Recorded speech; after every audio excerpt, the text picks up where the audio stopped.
Tati, from CBA, Cultura Britânica e Americana, e hoje eu vim trazer para vocês uma expressão. Você sabe falar em inglês, vá tirando seu cavalinho da chuva?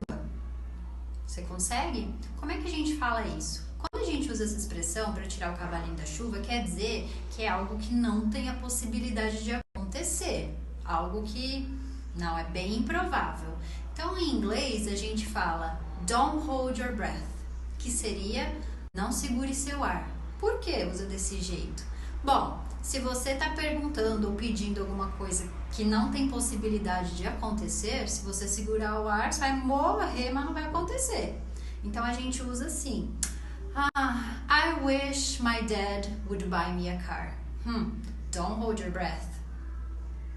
Ok? Espero que vocês tenham gostado dessa dica e usem, ok? See you soon.